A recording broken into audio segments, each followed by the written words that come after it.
Hello and welcome to your Daily Detroit. It is Monday, April 18th, 2022. And with me, Fletcher Sharp. How are you? I'm all right. Better now that I'm out of the elements. I think people could see from the social videos, I think half the views were just watching us suffer. Yeah, people seem to really enjoy that, but if you don't suffer for your art, then I guess it's not really art. Let's just jump into a bunch of sports news as we do every Monday. A lot of this show is going to be Detroit City FC, and then we're going to touch on a little USFL at the end. Let's do a more in-depth recap about what happened against Birmingham Legion, that 1-0 win. I got to tell you, I loved that goal from Steinwasser all the way up to the top. I mean, that was a thing of beauty, and I'm just still hyped about it. I'm also still hyped about that ESPN Deportes call.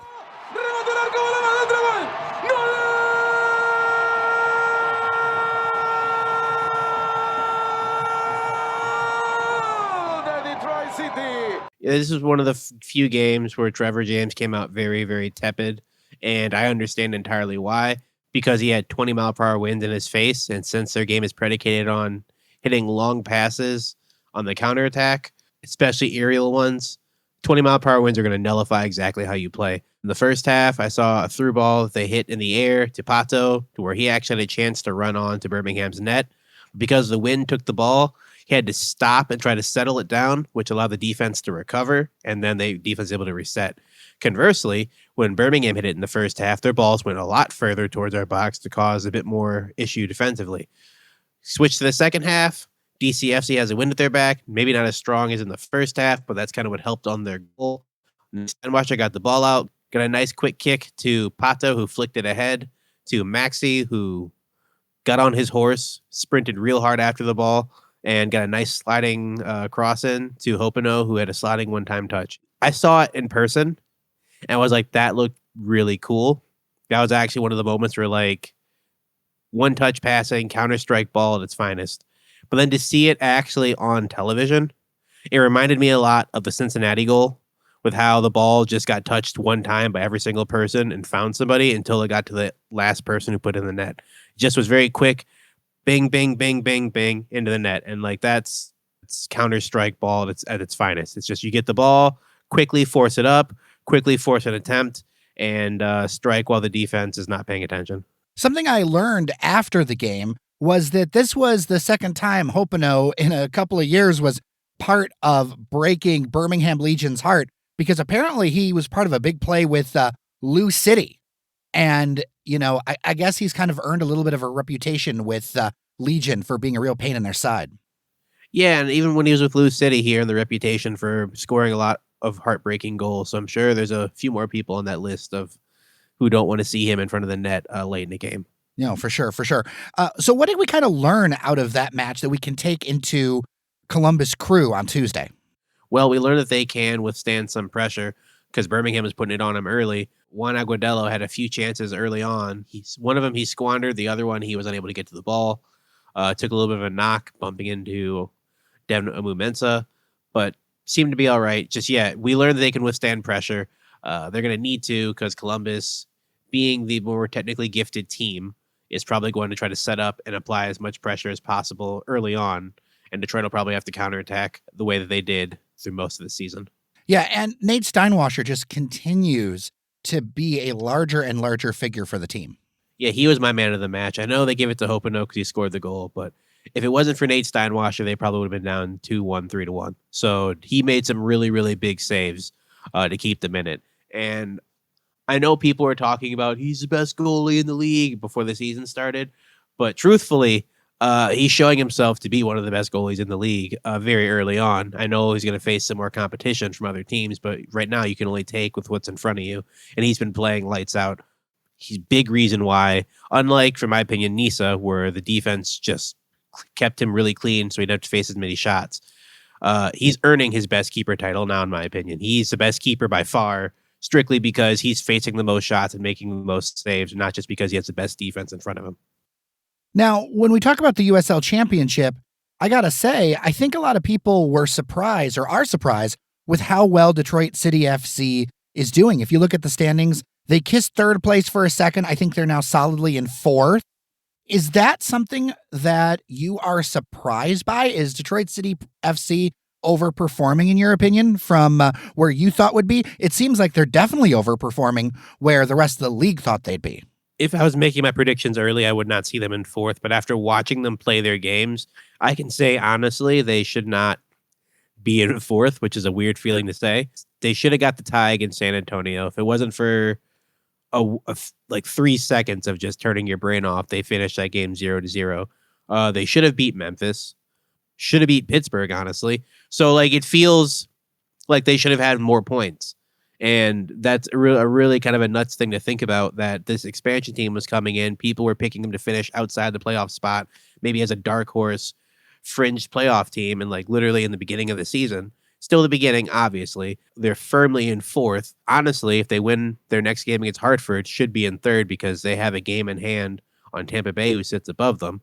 Crazy to think that this team full of quote unquote NISA All-Stars and rejects is playing the way they're playing. They're playing like a team that's been together for a while.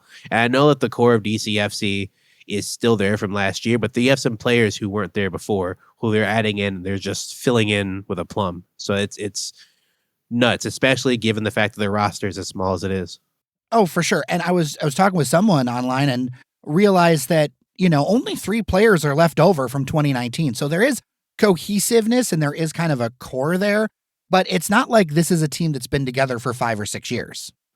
No, I mean like just from the NISA core. Fair. I know it's only been 1 or 2 years, but playing together professionally, especially when you're kind of bossing the midfield, you get to build cohesiveness faster than you would if you were like getting beat, because you actually have the ball at your feet. So you're able to try stuff, especially when in a league like NISA, not to crap on it, but in a league like NISA where you can legitimately have 80% of possession for like 5 games in a row and like no one's going to blink an eye because you're just that much better than them. You can afford to try more riskier things, afford to try maybe a zestier move in the middle, but just to build more cohesiveness, you're able to like work better with people as opposed to spending 2-3 years playing professionally in a league, in a team where you're not the best team. People are pressing you. You don't have possession of the ball. So DCFC was able to build some continuity with possession, and they finished yet another game where they win the possession battle. Maybe the shots aren't there yet, but if they're going to play counterattack ball, then your shots need to be more clinical, less numerous. I think there's enough there to where they still have a core that's a bit bigger, but to see Devin Amumensa, Reese Williams, Declan Wynn just like fill in as if they've been there for so long. Like Devin Amumensa feels like a player who's been a part of DCFC for like 5 years. And it's not just because we've watched him play with the Stars, but like he's fit in like better than any third center back I can think of to pair with. And that's just crazy to me. The wing players have been playing amazing in terms of stretching out the width for this team as if like they know Trevor James's system forever. And they literally were just introduced to it this year. All right, let's start talking about that Columbus Crew game because that's what everybody wants to know about. I think it's going to be an interesting match for a number of reasons. Number one, and I do follow the Crew a bit. It's interesting to me where I've even seen people say online, any other USL team, I'm not going to be as worried about, but going up to Keyworth and going up into that atmosphere is a bit worrisome. And then I'd also throw out there, and these are a couple of stats that I think are interesting. And of course, feel free to bat them down, but like the Crew has not scored in the month of April. Their offense is just anemic. Like watching their last few games, their offense has not been good. And frankly, they have terrible luck defending set pieces. And Detroit City FC, like they are the set piece kings. If there's anything Detroit City FC reliably does well, it's a set piece. I mean, I think that gives them a chance always whenever you are a set piece team, especially against a team that doesn't really defend well. It gives you a chance to always be in a game. But my caveat for having a bigger chance for DCFC to win would be if Columbus won their game against Orlando, and they did not. They were smothered 2-0, and I say smothered because it was 2-0, but it really could have been more. Orlando was all over them from the jump. They wanted to make a point that they really wanted this game going into their U.S. Open Cup match against Tampa Bay. So, like, they're also fired up. We're going to see a youthful lineup from Columbus, obviously, because the U.S. Open Cup match means something to them, but maybe not as much as, say, Detroit or another lower-level team.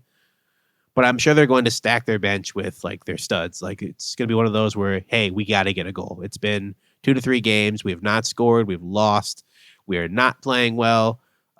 You come home from a bad day of school. Your little brother's making fun of you. It's like, now we got to go beat him up. So I'm pretty sure that's how they're thinking about it in their mind. So DCFC's defense and Nate Steinwasser better come prepared, because I'm sure they're going to face a lot of challenges out there. So what's your sense right now on Monday morning about DCFC's bench and our health situation? Against Birmingham, we had quite a few people out. Yeah, that worries me. No Dunwell, no Billy Forbes, especially when Dunwell's been such a big part of the midfield. Billy Forbes, kind of on and off attacking wise. I'm sure it's had something to do with the injury. He's back, but you can tell he doesn't have all of his burst back yet. So yeah, the bench is very thin. You have Tuahene, you have Michael Bryant, and you have the goalkeeper Ryan Shello and Bosch Tanyi, and that's it. That's your bench. Yeah, I would be a little worried, especially if Brad's unable to play Tuesday, because at that point, if the game goes late, goes to extra time, you don't really have the legs to compete with a team like Columbus, who's going to have the full-fledged, like, okay, we can bring in someone extra here. Okay, we can bring in someone extra here. We have the legs. And yeah, it makes me worried. But then again, I didn't think that they'd be able to gut out a win against Birmingham late into the game. I honestly was thinking around the 55th, 60th minute, like, you know what? 3 points is better than 1, but 1's better than 0. Like, they should just take the draw. That's when the counter-strike happened. And then it's like, you know what? They can do enough to hold on and take this win. Do I see them beating Columbus? Realistically, probably not, just due to exhaustion, not due to really the talent gap. I just see DCFC finally keeping it tight until the 60th, 70th minute, and then Columbus making some subs, and that kind of putting more pressure that I don't think the team can compensate for, unfortunately. So what's your score prediction?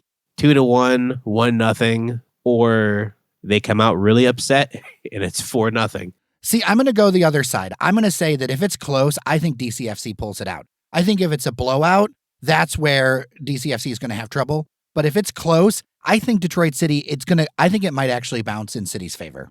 I mean, potentially, yeah. I mean, I'm not counting them out. But if it's like Columbus scores early or Detroit scores early and then Columbus scores in like the 35th minute or something, and we keep going from 1-1 and it's 75 minutes in, I think Columbus will put on one of their star forwards, one of their star midfielders to help unlock Detroit's defense. And I think that'll be too much for them, unfortunately. I think it'll be a good game. Oh, I think it'll be a good game too. I think key to this is going to be LaRouche scoring first. If LaRouche can get ahead, I think that's going to help out a lot. If Columbus is having trouble with their offense and they continue to, if we can get that one goal, I think that puts us in a much better place. If Columbus scores first, I'm going to be a bit worried. Definitely, because the way Trevor James likes to play, again, is defensively to counterattack. If you have a goal, then you're able to counterattack more because they're putting more pressure. If you're chasing a goal, you're countering less. You're trying to like force the issue, and forcing the issue leaves you open to being countered yourself. And the worst goal to give up is the one when you're trying to score one. Like it's the most gut punching feeling of we got to press for a goal, and then you watch the ball roll in, realizing now you have to press for 2 goals with half the time left. It makes you get out of form. So yeah, I think if Detroit can score early, play the way Trevor James wants to play, absorb pressure and counter from it, they should be okay. If Columbus scores first, and heaven help if Columbus scores twice first, the boat will be taken on water.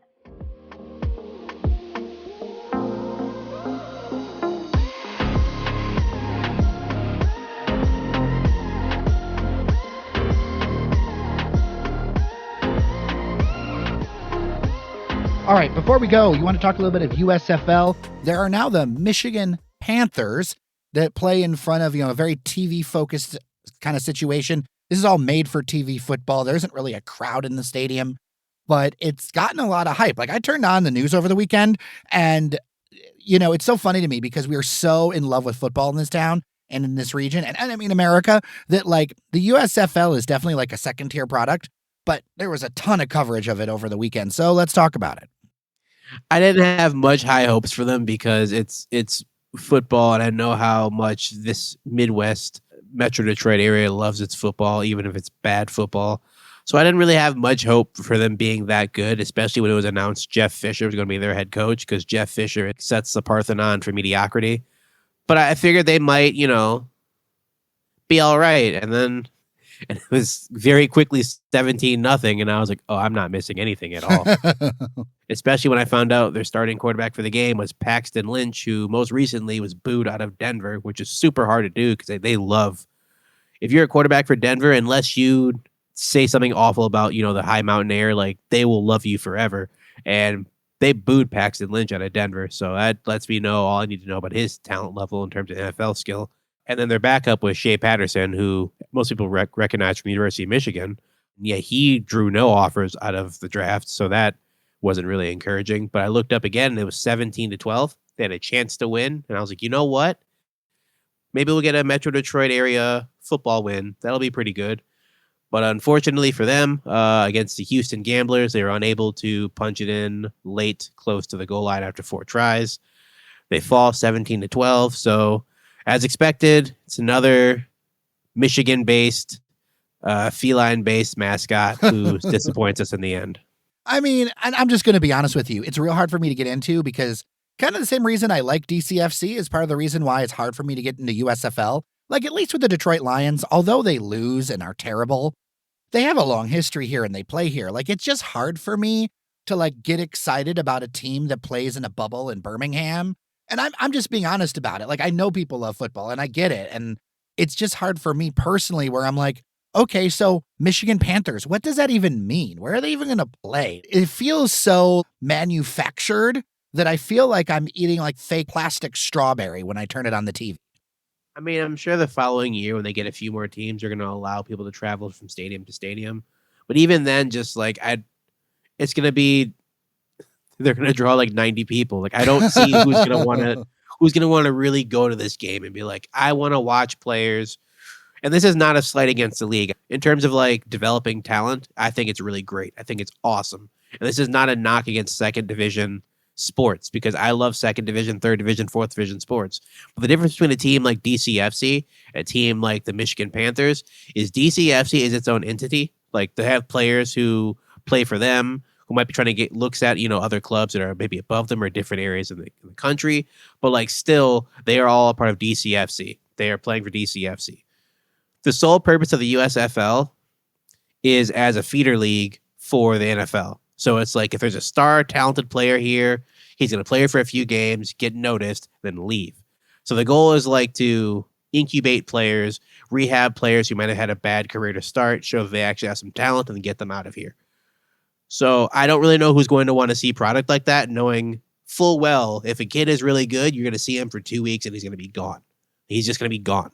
Or you're going to watch a bunch of people whose names you heard in college football like once 3 years ago for like 8-9 games. Like, you're really going to want to pay to see. I can't imagine more than 50 people being like, I would love to see that.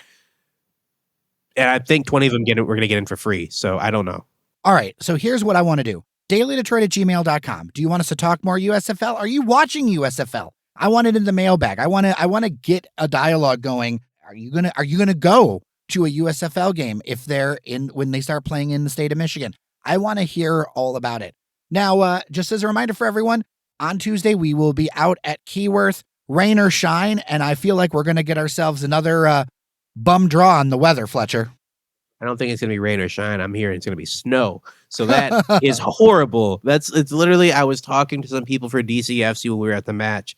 And I think it's like, I'm not one to believe in astrology and Mother Gaia or anything of the sort. But someone's playing tricks where it's like, hey, guess what? Monday, 60 degrees. Tuesday, 70 degrees. Wednesday, 75. Thursday, 70. Friday, 38. And flurries, because I don't care about you. Like, why is it every single week? It's game day. It's perfect weather, literally up until the day of. And it's like, now you're going to drop 30 degrees and add in 15 mile per hour plus winds. And also, because I don't like you, it's just going to be cold for no reason. And then tomorrow it's going to go back to being bearable temperature. I don't know what it is, but I think someone's like, hey, we're going to make the games hard. We're going to make the games hard because we can. So. Well, I'm looking forward to seeing the crowd out there. And I say, like, if you're going to see a Detroit City FC game in this first half of the season, playing an MLS team, it's going to be magical. I think it's going to be worth bundling up for. Definitely. And I think even though I'm complaining about the weather, I think the weather will add to the bit of mystique. And I think the weather will probably give them a bit of a chance, given the fact that they can play in Keyworth with bad weather. And while Columbus This is a part of the Midwest. I don't think that they've never played in Keyworth before, and it's a whole different beast than their lower.com field. Oh, 100%. Like having been to lower.com, that field is sunk under a little bit, has very tall stands. You just don't have the same wind issues that you do at a place like Keyworth, you know? It's also a lot wider than Keyworth is, so they're gonna have to deal with spacing as an issue. So these are all things that'll help Detroit City against Columbus, but it's not going to turn the tide, in my opinion.